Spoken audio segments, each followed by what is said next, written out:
Hello friends, and welcome back to Reverence Gaming. Today we're doing another episode of Know Your Weapon, and we will be taking a look at what is going to be, not yet, but what is going to be one of my favorite assault rifles for Battlefield 4, and that is the SAR-21, or if you have a friend, what I like to call SARS rampaging through the server, killing everybody. Now, if you don't know what SARS is, I will tell you, back in 2003, it was a little bit of a disease scare. It was a virus that infected something to do with the respiratory system. I'm pretty sure it probably killed a few people, because that was a big fear.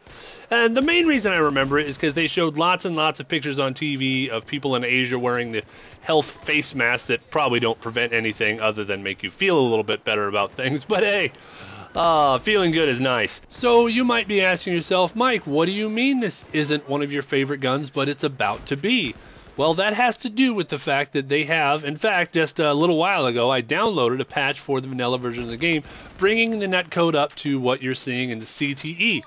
Now, here's the great thing about that. Hit registration and other issues with the netcode, the smooth feeling of the game and everything, has been crap in the vanilla version. But they've greatly improved it now with the CTE, and this weapon feels a whole lot better. You feel like more of your bullets are registering on target, which makes it that much more effective for what it is, a very highly accurate but slow-firing weapon.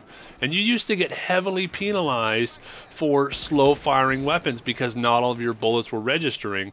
And, well, if you have half of your bullets registering at 600 rounds per minute and half of your bullets registering at 1,000 rounds per minute, you know, the 1,000 round per minute is going to have less of a disadvantage, less of a penalty than the 600 round per minute gun. And moving on from that, let's talk about the loadout of our super sexy assault rifle that fills the server up with upper respiratory infections of death.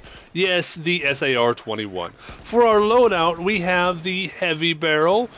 And I'm going to be honest, when I was picking my loadout and going through the various things and testing some of them, I kind of possibly maybe picked the heavy barrel over the others because it looked the coolest.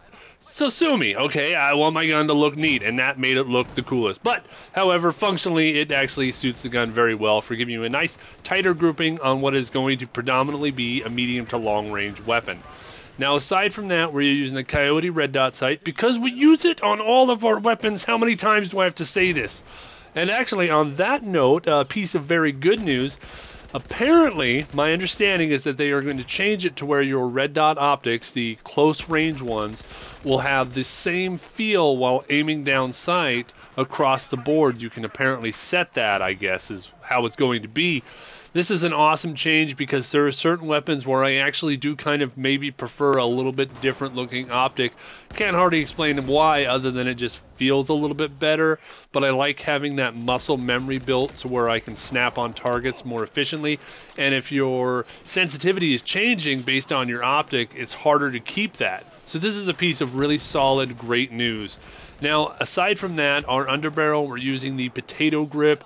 This is because it's going to enhance our automatic fire, and we really need to be able to get 5-10 round bursts out of this weapon to maximize its efficiency because it has a slower rate of fire. So the longer I can hold down the trigger, the more of an edge I'm going to pull out over someone who's getting a maximum spread at a shorter burst. So in that way, it kind of balances out, and you get the edge on people at longer ranges that are using weapons like AEKs and Ace-23s that are just basically going to melt your face off at close range. And on that note, let's talk about what is possibly the most important attachment, and that is your green laser sight. Yes, it adds plus 10 points to the cool factor of any weapon. So for those close range engagements, specifically with weapons like this, there's something very important that you need to remember because you have to get some kind of edge on the people with the faster firing weapons. And you need to remember that 2 to the noggin at up close range like 8 meters is going to kill them every time. Unless the game is being stupid. But other than that, it should kill them every time up close and personal, 2 to the noggin. Okay, that gives you a little bit faster time to kill, and you're going to need that if you're going against some of those faster firing weapons that can just dump bullets into your body really, really quickly. And so bearing all of that information in mind, you've probably come to realize by now that this is most obviously a medium pack position weapon.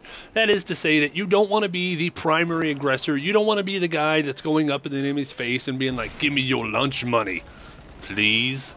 because what's going to happen is you're probably going to lose a lot of those engagements. However, if you are packing a heavy-duty side gun like the SW-40, which, oh, I love this gun so much, you can be quite effective up close. But it is a predominantly medium-range weapon, and that's how it should be used. Medium of the pack. You want to be heavily supporting other players who are with the shotguns and the faster-firing weapons, getting right in the thick of the action.